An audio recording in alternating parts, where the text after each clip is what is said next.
सांस्कृतिक माहेरघर म्हणून ओळख असलेल्या पुण्याची ओळख आता कोयता हल्ल्यांसाठी होऊ लागली आहे। रविवारी रात्रीच वनराज आंदेकरवर गोळीबार केल्यानंतर त्यांच्यावर कोयत्यानं हल्ला करण्यात आला।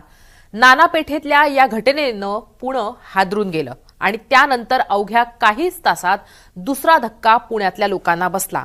त्याचं कारण आहे ते म्हणजे शतपावली करणाऱ्या एका सामान्य पुणेकराच्या हत्या झाली होती आणि ते सुद्धा कोयत्यानं हल्ला करून। घटना हडपसर भागातली आहे। वासुदेव कुलकर्णी हे एका फायनान्स कंपनीत मॅनेजर म्हणून काम करायचे।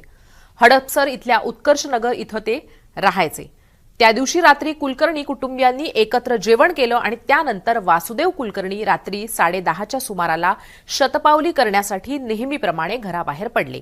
उत्कर्षनगरमध्ये जिथे वासुदेव कुलकर्णी राहतात त्या सोसायटी समोरच्या फुटपाथवरच सासवड रोडकडे ते थांबले असताना चौघा अल्पवयीन मुलांचं एक टोळकं तिथं आलं।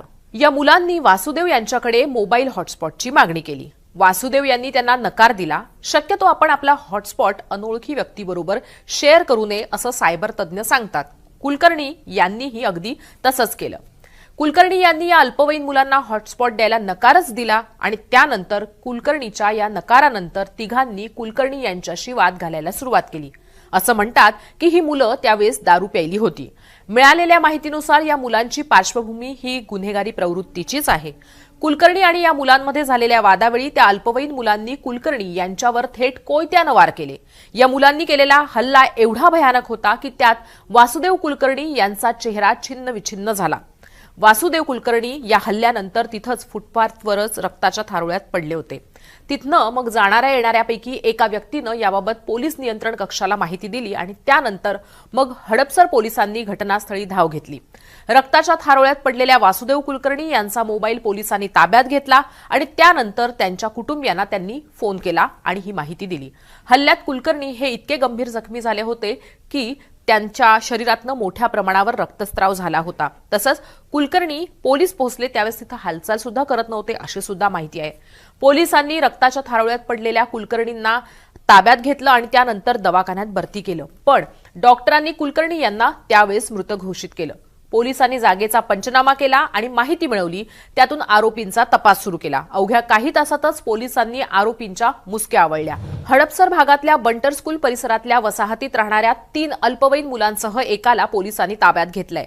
चौकशीत त्यांनी किरकोळ वादातून कुलकर्णी यांच्यावर कोयत्यानं वार केल्याची कबुली सुद्धा दिली आहे। या मुलांनी ज्या कुलकर्णींची हत्या केली त्या कुलकर्णींना ही मुलं ओळखत देखील नव्हती। कुलकर्णी हे एका खासगी बँकेकडून गृहकर्ज मिळवून देण्यात मध्यस्थी करायचे। त्यांचे शनिवार पेठेत कार्यालय सुद्धा आहे। हडपसर पोलीस ठाण्याचे वरिष्ठ पोलीस निरीक्षक संतोष पांढरे यांनी दिलेल्या माहितीनुसार सध्या या संपूर्ण प्रकारामध्ये आणखीन तपास सुरू आहे। माजी नगरसेवक वनराज आंदेकरांची भर रस्त्यात कौटुंबिक भांडणातून हत्या करण्यात आली। त्यानंतरच अवघ्या काही तासात अगदी त्याच दिवशी एका सामान्य पुणेकरावर झालेल्या या कोयता हल्ल्याच्या घटनेनं पुणे हादरलंय। कोयता गँगचा बिमोड करण्यासाठी पोलिसांनी सर्व प्रयत्न केले। अगदी मोठमोठ्या गुन्हेगारांची पोलिसांनी परेड घेतली आणि पुण्यातल्या गुन्हेगारी विश्व संपवण्यासाठी पोलिसांनी पावलं पण उचलली। पण अशा पद्धतीनं अल्पवयीन आणि छोट्या गुन्हेगारांकडून होणारे हल्ले यामुळे पुणे पोलिसांसमोरचं आव्हान दिवसेंदिवस वाढतंय।